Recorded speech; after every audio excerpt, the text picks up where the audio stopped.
On the Creativity Found podcast, you'll hear stories of anxiety and self-doubt, of grief and stress, of physical and emotional troubles, but also of growth, new experiences, belonging, and finding a voice. These experiences and more are also explored in Samantha E.J. Button's beautiful book of poems called Not Wholesome Content. Over the years, my guest stories have honoured the wide spectrum of emotions we are faced with in adulthood. And similarly, Samantha's work uses poetry to explore the honest, sometimes brutal realities of the human experience. The collection is organised into sections titled Blood and Love, Fear and Rage, and Gratitude, allowing you to access the poems that support your current emotional journey. And as listeners of this podcast, I'm sure you'll appreciate how Samantha's writing questions human behaviour in all its fallibility and glory. Whether you're looking for words of comfort or shared experience, or a way to process your own creative reawakening, click on the link in the show notes or search on Amazon to buy Not Wholesome Content, written by Samantha E.J. Button and beautifully illustrated by Maurizio Ferrari.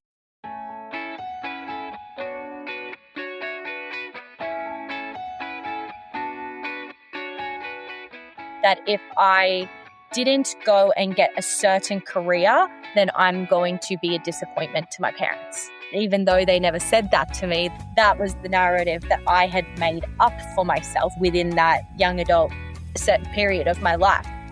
Yes, I could learn how to manage money and rebuild from here, but I realized I didn't want to rebuild what it was that I had created. And the reason for that was I wasn't actually meeting my needs in terms of what I valued and what I wanted to create more of in my life, and that was my art.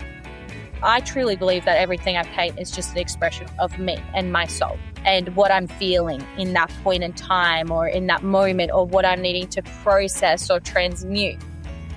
Not putting these strict rules on it as well. And the biggest thing that's bringing me joy is that I'm creating my art for me. Hi, I'm Claire. For this podcast, I chat with people who have found or refound their creativity as adults. We'll explore their childhood experiences of the arts, discuss how they came to the artistic practices they now love, and consider the barriers they may have experienced between the two. We'll also explore what it is that people value and gain from their newfound artistic pursuits, and how their creative lives enrich their practical, necessary, everyday lives. This time I'm chatting with Emily-Jane Sarroff. Hello, Emily-Jane. How are you? I am great. Thanks for having me, Claire. I'm excited for this episode. You're very welcome. Start by telling me what you are concentrating on creatively at this stage in your life. Stepping into 2026, I did set 3 clear focuses for myself. So health, wealth, and self. For myself, that's really where the larger part of my creativity comes in, where I'm really focusing on my art and creating for me, whilst also, I guess, creating wealth for myself through a new career path and creating a more energized version of myself through my health and Muay Thai. So I'm creating in 3 different areas, but when we're really talking, I guess, about artistry, that would be creating art for myself. For yourself. I love that. Go back a bit. When you were growing up, what was your relationship with creativity like then? And was it something that was encouraged in you internally and from external forces? Yeah, I always did feel like my creativity was encouraged by my environment around me. I have one really clear memory from, I don't know what age it would have been, but it would have been like 3 and 5. And I've got this memory of me sitting down with my mom in the first house that I ever lived at. We were drawing together, and I remember she drew the most beautiful swan that I had ever seen. And that image has just always stuck in my mind. So, from a young age, I was always encouraged to be creative. Throughout my schooling journey, art was always my favorite class. So there was always space I was creating for myself to make art, and would always receive that encouragement as well from my teachers to lean deeper into that.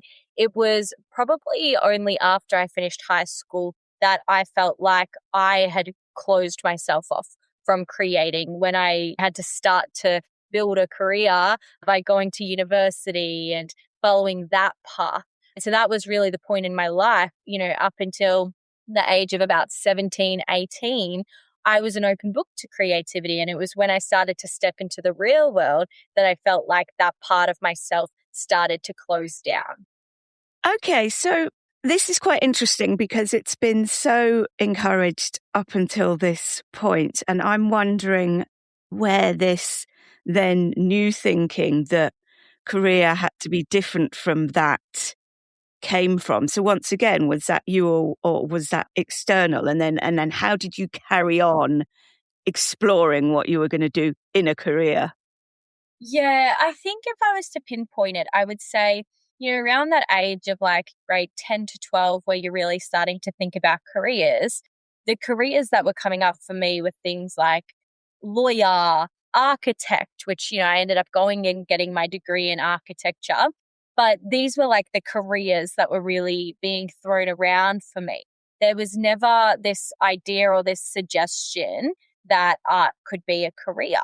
And so I don't think that was anything intentional, but, there's the societal programming of we need to get a certain type of job if we want to be successful. My parents always encouraging to go to university. Yes, you could go to university for art, but I guess I didn't really think of that. And, as I've done some self-development over the last 12 months as well, I've realized that a big reason or a big driver that has really kept me away from creating as much as I could have been over the last 10 years was this need to not be seen as a disappointment or a failure. And I made up the story at some point between grade 10 and grade 12 that if I didn't go and get a certain career, then I'm going to be a disappointment to my parents. Even though they never said that to me, that, you have to do this, otherwise you're going to be a disappointment to us. That was the narrative that I had made up for myself within that young adult certain period of my life. And so that's what I've seen play out over the last 10 years as I've shifted between careers from an architect graduate to a business owner to now having closed down my business and stepping into the real estate space. That's what I've really seen was the driving factor up until this point.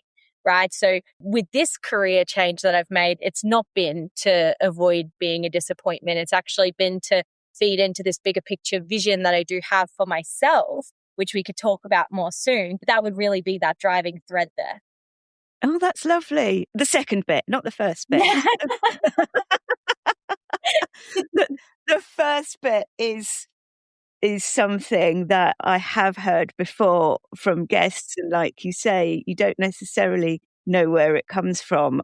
And then they go looking for their careers advisor or someone, and they don't ever get the kind of advice that could lead them a different way that they might have preferred or, felt more in line with. So you said you did architecture. You went to university. How was that experience? How was the actual topic of architecture for you?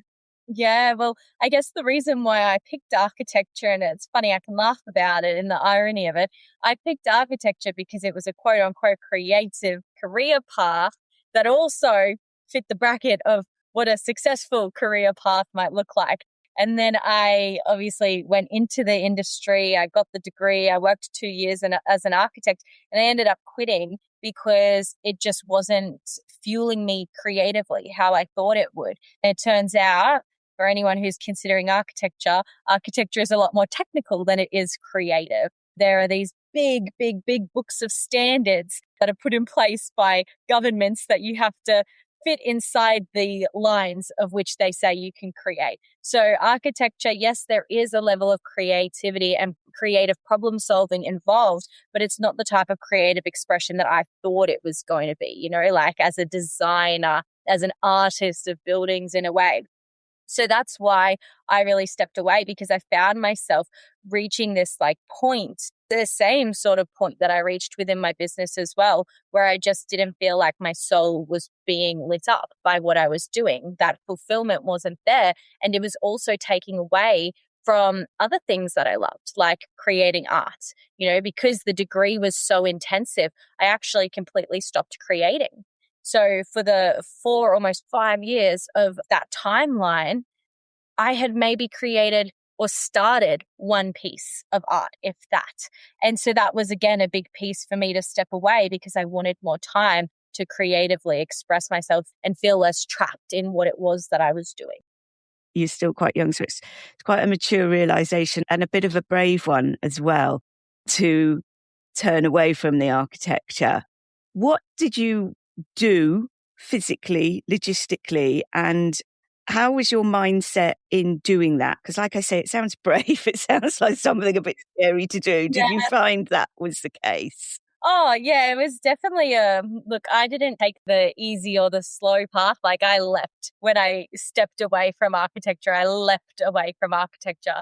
And what I mean by that is I quit my degree, I quit my job, and I jumped into starting a business that I had zero experience in the industry I was jumping into, but I decided to just go all in and focus on building a business that was completely on a different wavelength to what that career was and what I had been studying. So I ended up starting a life coaching business where I was actually mindset coaching people how to set goals, how to overcome fear. And the reason why I started coaching that was because I was embodying that in that moment. And so I had been building an Instagram community, sharing my journey and sharing the personal development journey I was going on that led me up to that point of wanting to quit my degree. And because I was building a brand around that, I thought, well, why not try to see if I can monetize this brand and actually build a business around that? So I had quit the job, quit the degree, started the business, and just doubled down on building that and put all of my time, my energy, my money into growing that business, which did pay off because I ended up hitting my first 6 figures in just 8 months. And I was 22 years old at that time as well. But I do want to also frame and share that there was a level of, I guess, a safety net I created for myself in the sense of, I was 22 years old. I was still living at home. I didn't have a mortgage. I didn't have kids. I didn't have, a car loan or any of these big financial commitments that would have required me to stay in a job. So if someone's sitting there and they're like, oh, but I can't just quit my job and go cold turkey like she has. That's okay. Like, you can still take steps in your own way. But for me, like, being at that point in time, I figured, what's the harm? Now's the time to risk it. Now's the time to jump in with both feet and just see where this new idea, this new venture could take me. Yeah, and it's a lot.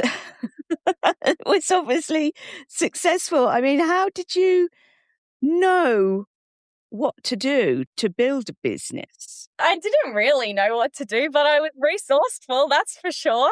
I was listening to podcasts every day. I was reading books. I was tuning in to people who had already built businesses and was basically doing whatever research I could to figure it out. And I was also just willing to take messy action. And, I had been building my Instagram community just for the fun of it. So there was experience I had there when it came to creating content. In that first month of going all in on my business as well, I did actually invest in a business coach. So the gaps that were within what I could find out myself were then bridged by someone who already had those answers for me. So it was this combination of getting resourceful as I can to find the answers. And when I couldn't find the answers beyond that, I then invested in someone who could give me those answers.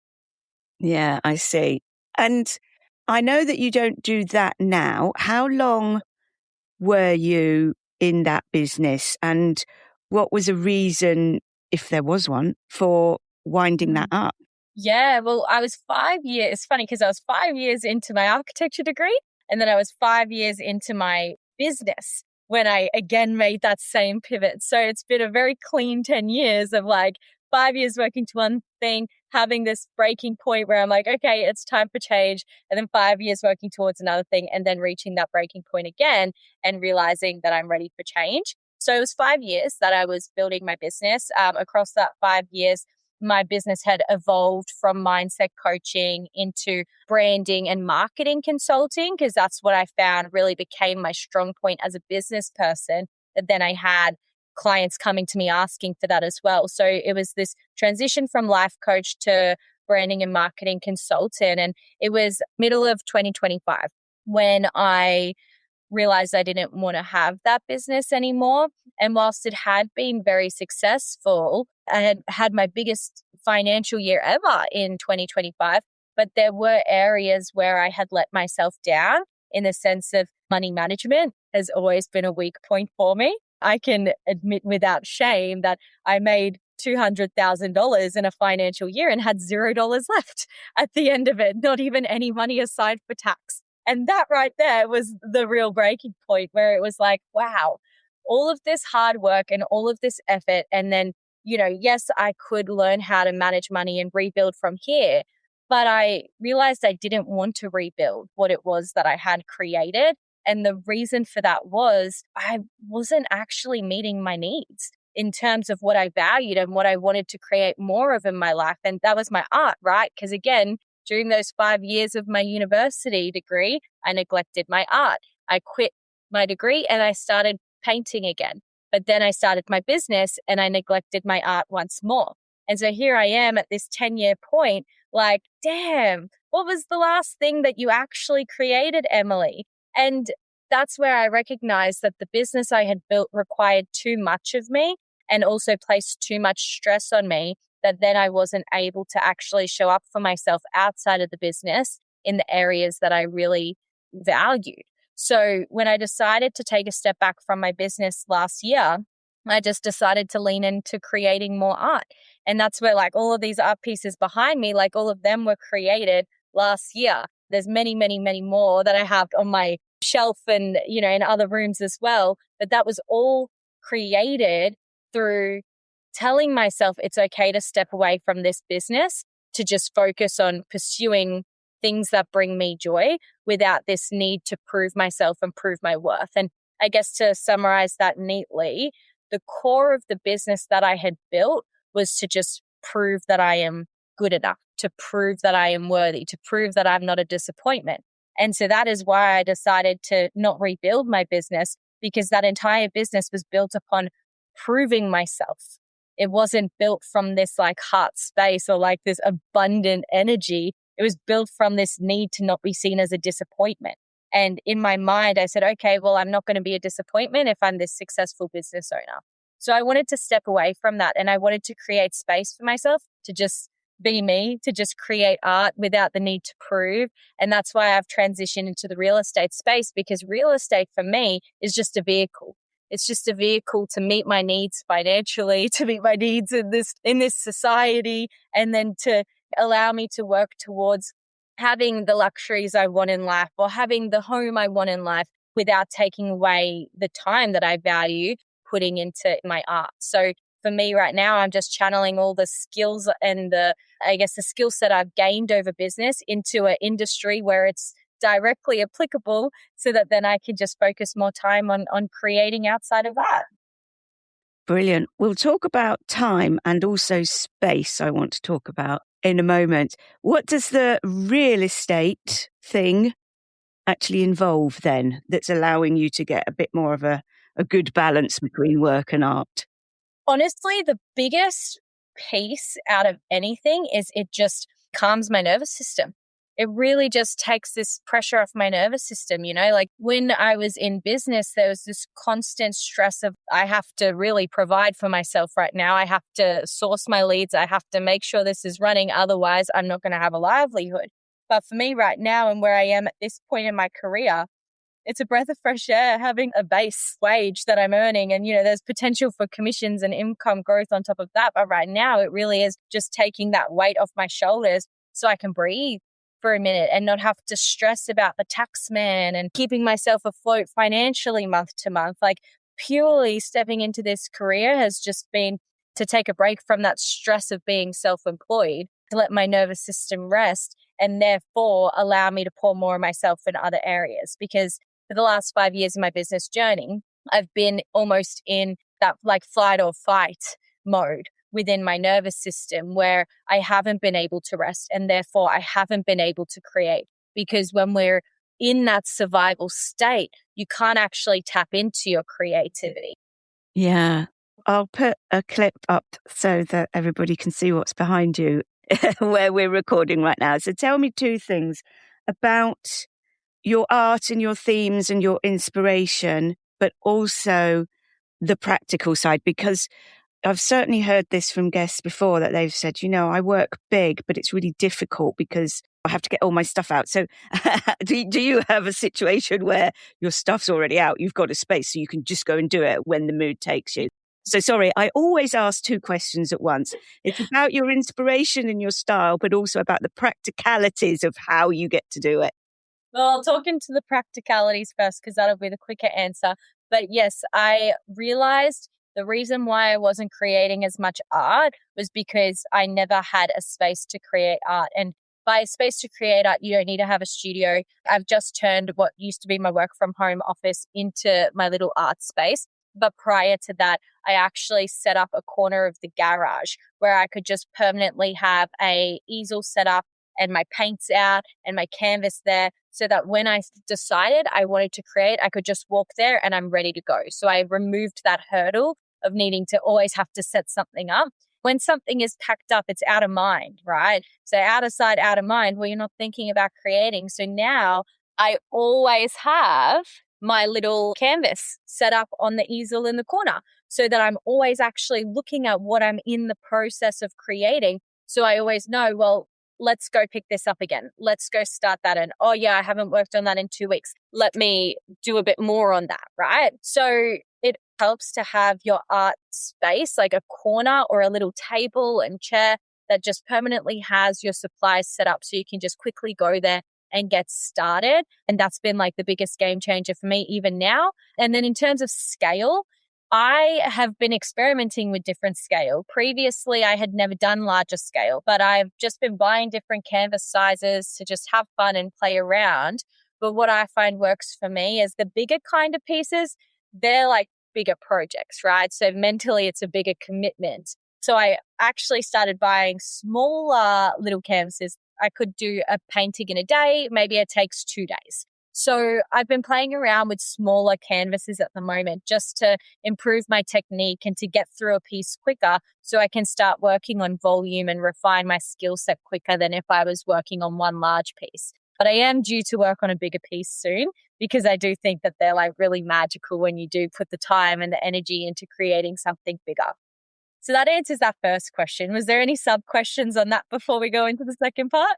Not on that. No, that's perfect. And so the second question was like to just talk about my style and what inspires that. Exactly. Yeah. Well, my artistic style has always been weird. I call it weird and woo-woo is what I would classify it, or other people might call it surrealism, but I call it weird and woo-woo. And the reason for that is because I like drawing abstract things. I like painting abstract things, slightly mystical and magical pieces as well. And I truly believe that everything I paint is just an expression of me and my soul and what I'm feeling in that point in time or in that moment or what I'm needing to process or transmute. It's about creating a expression of something that I'm feeling in that moment. So a lot of the pieces that you can see behind me were either processing some heavy emotions I experienced or was a way for me to start to embody and shift into a different frequency that I really wanted to be experiencing. So for me, the inspiration of my artwork is I consider it deeply spiritual because it really is like an extension of myself, an extension of usually an emotion that I'm feeling in a certain point in time. Yeah. Perfect. This leads me on to something else, actually, because a lot of times when people start making art or pots or music or films or whatever it may be, they are then not necessarily pressured, but this is the same for podcasters as well. People are saying, do you make any money from it? It's my art. I don't need to make money from it. But artists are often feel that when somebody says to them, oh, that's really good, you should think about selling it, that it takes them to another place. And for you, I'm thinking often people will take on commissions. Now, your work is not commissioned work. Your work is coming from you. So my question is, are you aware of that maybe getting into your mindset and that might upset the apple cart? Are you selling your art anyway? Are you purely creating for yourself? Tell me a bit about how you maybe guard against a future where your art isn't as creative and it gets turned into something else. And I completely understand that. I think anyone who creates anything can resonate with that.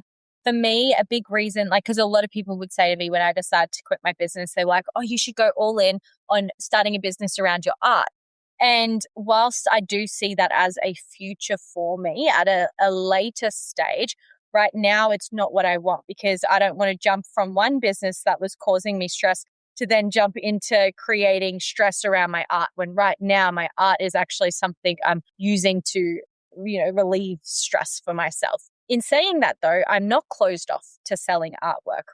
A lot of my originals though, I'm holding on to them. I'm not selling those because right now at this point in my journey, I want to have them. I want to hold them. It's been so long since I actually never in my life have I been this committed to creating art consistently that I don't want to let go of those pieces. I want to allow myself to experience them, to hang them in my spaces, to be inspired by them at this point in my life. But I have done some commissions when they've been requested. I've created commissioned pieces and I'm happy to let those go because I'm not creating them for me. I'm creating them for someone else. And I've dabbled in selling prints of these original pieces that I've been creating as well.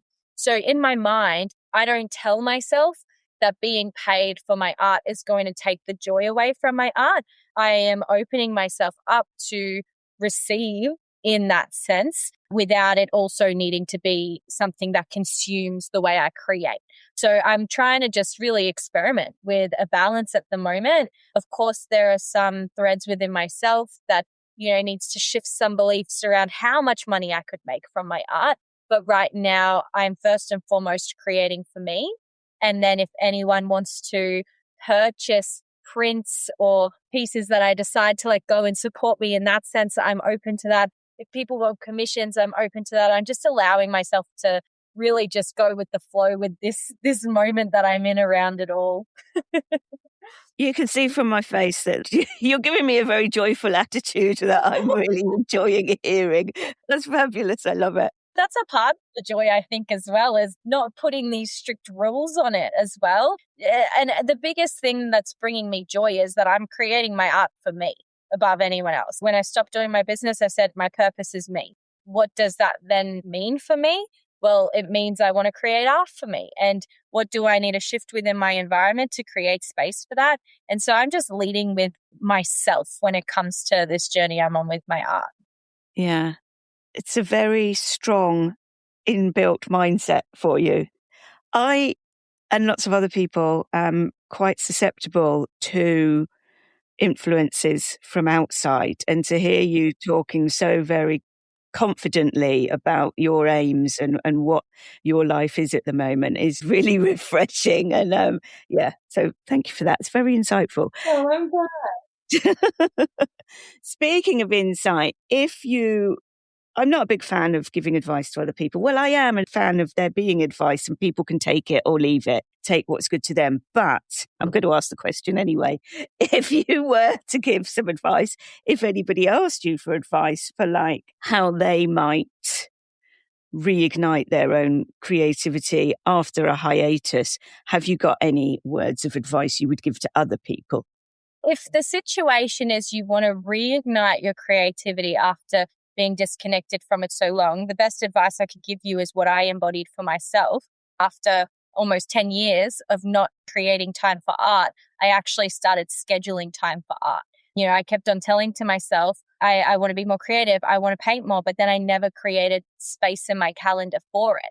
So it was earlier last year when I actually started blocking out days. I would block out like a full Wednesday in my calendar while I was running my business to just sit and paint. Now it's about blocking out the weekend, blocking out Sundays, or at least half a day on a Sunday for me to sit down and paint. So if you want to get more creative after not being in your creativity for so long, literally schedule in time for creativity. And you do have to be strategic about where you schedule it.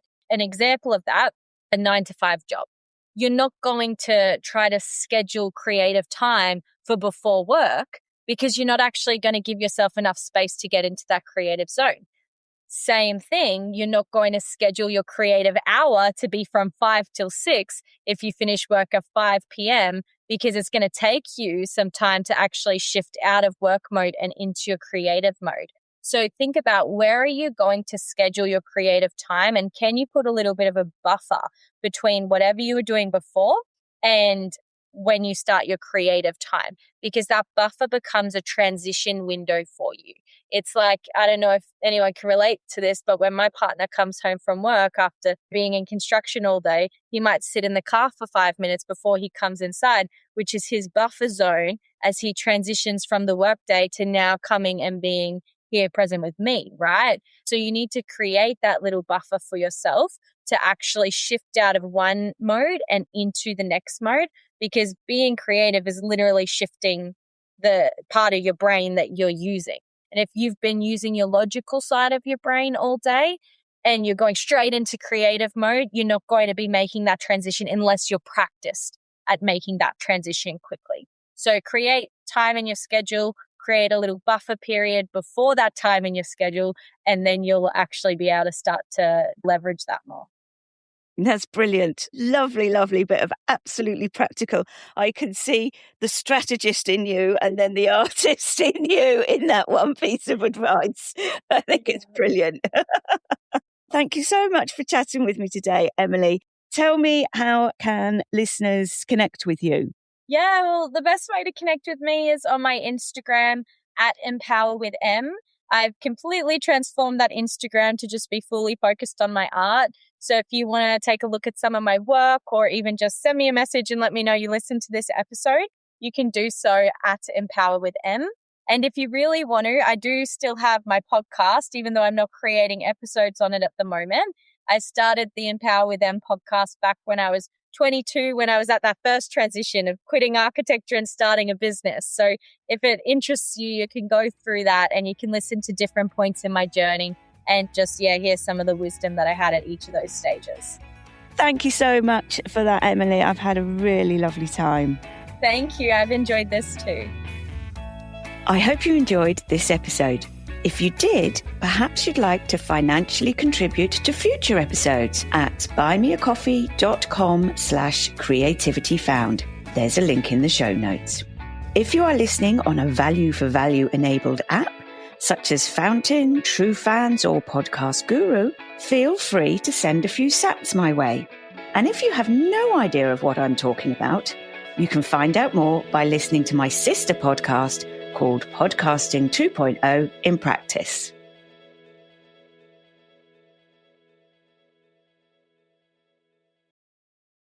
If you'd like to help me out with some financial support for Creativity Found, you can make a one-off payment or start a subscription from as little as £1 or $1 by visiting buymeacoffee.com/creativityfound. There is, of course, a link in the show notes.